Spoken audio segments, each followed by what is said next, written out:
আমরা আইন শৃঙ্খলা রক্ষা ও অপরাধ প্রতিরোধ কার্যক্রমের অংশ হিসেবে মোবাইল কোর্ট পরিচালনা করি। নিউ এশিয়া ডায়াগনস্টিক সেন্টার, এটি শহীদ জিয়াউর রহমান মেডিকেল কলেজের একেবারেই অপোজিটে। আমরা এখানে এসে যা দেখলাম, শুরুতেই দেখলাম যে আমরা ল্যাব রুমটা দেখলাম এবং যেখানে এক্স রে এবং আলট্রাসোনোগ্রাম হয় সেই জায়গাগুলো আমরা দেখলাম। দেখার পর যেটা আমরা দেখতে পেলাম, ল্যাব রুমে যিনি টেকনিশিয়ান আছে উনি আমাদের কাছে স্বীকার করেছেন যে উনি 3 থেকে 4টা মানে টেস্ট করে উনি রিপোর্টে সাইন করেন, আর বাকি অতিরিক্ত যে টেস্টগুলো এখানে করা হয় সেখানে কে সাইন দেয় উনি জানে না। মানে এখানে ভুয়া রিপোর্ট, কিছু পরিমাণ ভুয়া রিপোর্ট এখানে রেগুলারই দেয়া হচ্ছে। এবং আমরা যেখানে এক্স রে এবং আলট্রাসোনোগ্রাম রুমটা দেখলাম, সেখানে দেখলাম যে এখানে কোনো ধরনের ফ্যাসিলিটিস নাই একজন মানুষের এক্স রে করার মতো। বিশেষ করে মহিলা এবং যারা আমাদের মা বোনরা এখানে চিকিৎসা নিতে আসেন, আলট্রাসোনোগ্রাম বা এক্স রে করেন, সেখানে যে মানে একজন এক্স রে করার পূর্বে যে কাপড় ব্যবস্থাপনার বিষয় থাকে বা অ্যাপ্রন থাকে, এরকম কোনো ব্যবস্থাপনা এখানে নাই।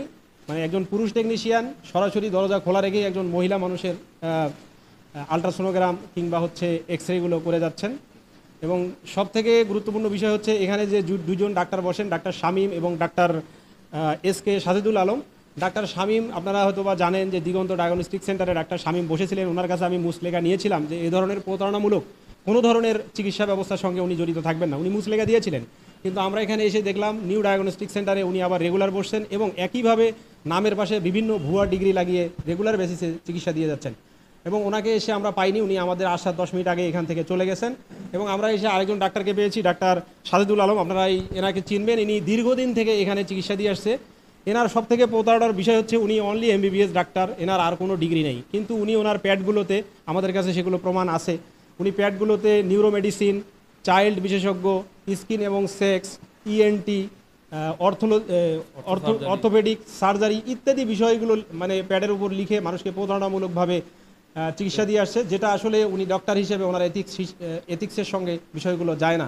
কিন্তু উনি রেগুলার বেসিসে এই মালিকের সঙ্গে যোগ সাজস করে এই নিউ এশিয়া ডায়াগনস্টিক সেন্টারে মানুষকে প্রতারণামূলকভাবে এই রুগীদের নাম কাওয়াস্তে সেবা দিয়ে আসতেছেন।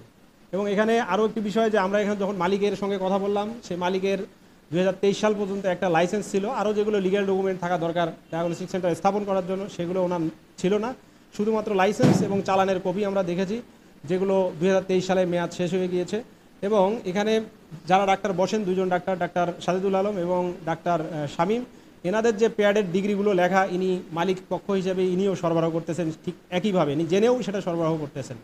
এবং আরেকটা গুরুত্বপূর্ণ বিষয় যে এখানে যখন রুগী নিয়ে আসা হচ্ছে, রুগীগুলো নিয়ে আসার পরে সব রুগী, প্রত্যেকটা রুগী, এমন কোনো সিঙ্গেল রুগী নাই যেখানে নিজের ইচ্ছায় স্বইচ্ছায় আসতেছে।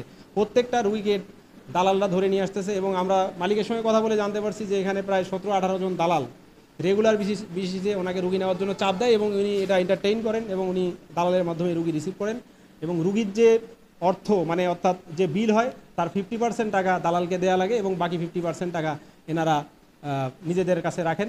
এবং এখানে একটা বড় কোশ্চেনের বিষয় যে দালালকে যদি অর্ধেক টাকা দিয়ে দেয় তাহলে বাকি অর্ধেক টাকা দিয়ে টেস্ট, ডাক্তার খরচ বা এই হাসপাতাল পরিচালনা খরচ কতটুকু সম্ভব, এই বিষয়টা একটা প্রশ্ন সাপেক্ষ বিষয়। এজন্য এনারা আসলে এই যে রিপোর্ট থেকে শুরু করে সব বিষয়গুলো আসলে বেশিরভাগই নাম কাওয়াজকে ভুয়া রিপোর্ট দিয়ে যাচ্ছে। আর আমরা তাদের যে আজকে শাস্তি দিয়েছি, ডাক্তার এসকে সাজেদুল আলমকে আমরা 1,20,000 টাকা অর্থদণ্ড দিয়েছি এবং এখানে হাসপাতালের যে মালিক আছে তাকে আমরা 3,65,000 টাকা অর্থদণ্ড দিয়েছি এবং এই অর্থদণ্ড অনাদায়ে 1 মাসের বিনাশ্রম কারাদণ্ড দিয়েছি। ধন্যবাদ।